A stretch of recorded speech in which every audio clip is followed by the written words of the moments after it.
Hi everyone, welcome back. My name is Eric Campese with Schroth DC. I have Kelvin with me today. Kelvin has been crushing it with just life lately in terms of his exercises, his commitment to the exercises we prescribed here, but also his own routine with basketball. A little bit of an interesting case, he does have scoliosis, but also he has hyperkyphosis. But we do have a wedged vertebrae in there, as you can see in this x-ray that I will attach to this. But I just want him to kind of just share his experience in working with us at Schroth DC, and also what it's like to kind of have this significant kyphosis and how it's impacted his posture. So just Kelvin kind of reflecting on a young kid, just like, when did you start noticing these changes in posture? What was school like dealing with this posture, and as well as just athletics for you? So it kind of just like, I always thought it was fine up until like 9th grade. I got like a few comments and stuff, and then but like end of 10th grade I started getting some pain, and like it slowly built and built, and I was like, what's wrong? Like just stand up straight, kind of forcing myself to like hold what I thought was this perfect posture. And then like by the end of the year I was like unable to attend class. Like it was like sports were awful, everything was kind of like, just the pain level was like a 10 constantly.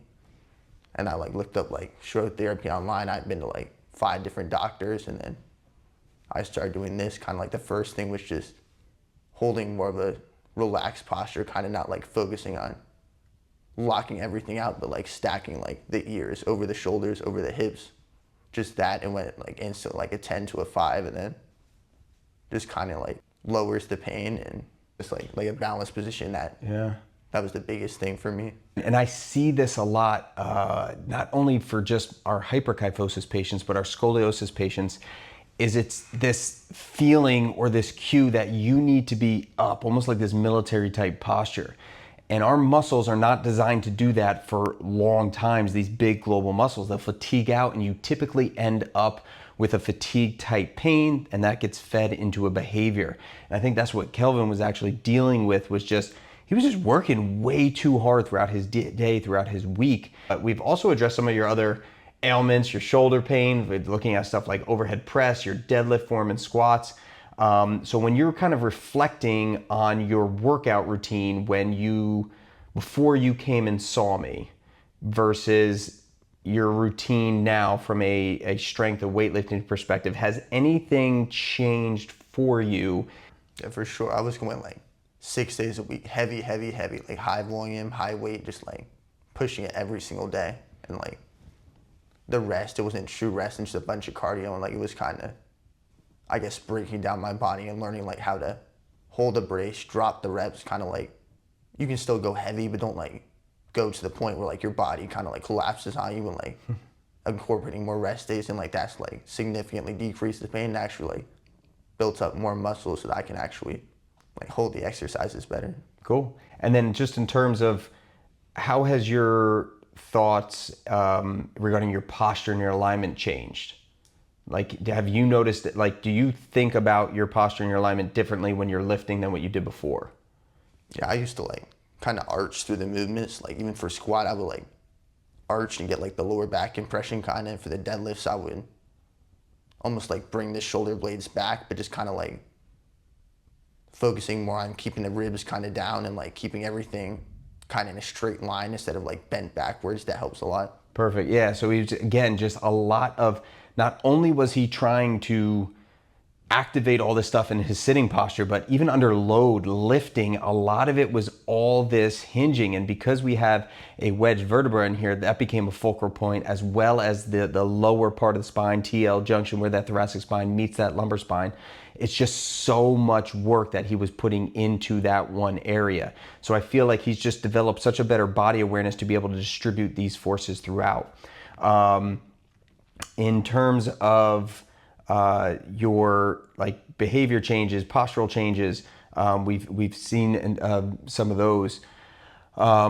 Dunking, that's the other one, man. So we've been working on his jump. I can't take all the credit because this man is doing a lot of stuff on his own with other outside programs and training. But one of the other things that you mentioned when you came in that one time, you were like, dude, I'm dunking again. And then the next week you came in, you were like, I did a 360 dunk. So just, I feel like, I mean, can you, any comments on that just in terms of how like the exercises are probably just open you up? Are you seeing performances and changes in your basketball game since doing this? 100%. I would contribute all that to just the shoulder mobility aspect. Like I was losing like probably 4 to 5 inches just because I couldn't get my arms all the way overhead, and then just like different kind of exercises, like working through the overhead press, like holding a plate, going behind my head, like just kind of stretching out the shoulders. Like no training, that just like like it just gives you so much more of an advantage. Like those 5 inches make such a big difference. Cool. And then we see a lot of other people with hyperkyphosis here. Do you have any advice for them in terms of, or recommendations or anything, just or other challenges that they might be facing, stuff that you can kind of relate to, like as a self-reflection for yourself going through this process? Any advice that you might have for somebody else wrestling with the same things that you're going through? Yeah, when I first found about it, I thought like life over, like I'm gonna be like in pain by like 20, 30. I'm like need to get surgery. It's gonna kind of be like I was just constantly worrying, and the internet didn't help either. But then like pushing through and just sticking with the exercises and just like seeing progress, and kind of like gave me the hope that like I can get better. And then now like I've seen some improvement, I'm gonna keep going. And like now I look at it as like I'm going to get better and I'm going to be good in this adult, as opposed to like my life is over, like why even try? So yeah, dude, I'm like so proud of you for that. Just the changes, not only physically that we're seeing here, posturally, and he's seeing improvements in his fitness, in his lifting, and in his actual basketball game, which is awesome. And just mentally, just having a little bit more clarity, having a better relationship to your posture, your body awareness, and pain. He's also getting some pain in other areas, I think, from training, but we've been able to just kind of tease some of these things out to just say like, hey, is this related to the structure? Is it related to the posture? Is this overtraining? Modify this, and just implementing the tools that we have here to kind of keep this guy going, and keep going to the next level for basketball, man. Kelvin's been awesome working with you. Thank you so much for doing this. Is there anything else that you want to add?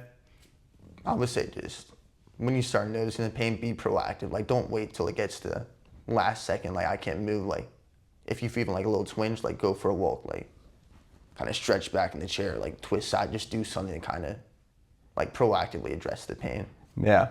So again, that all help. Like just hearing him say that, it's all about the relationship that you have with pain. What is setting off these alarm systems, and having some tools to get that pain or that alarm system to just dampen down. There's a lot of different ways that we can do that. And one of the methods that we incorporate is that Schroth method, but we have lots of other ways to address it. Till next time, guys. Thank you.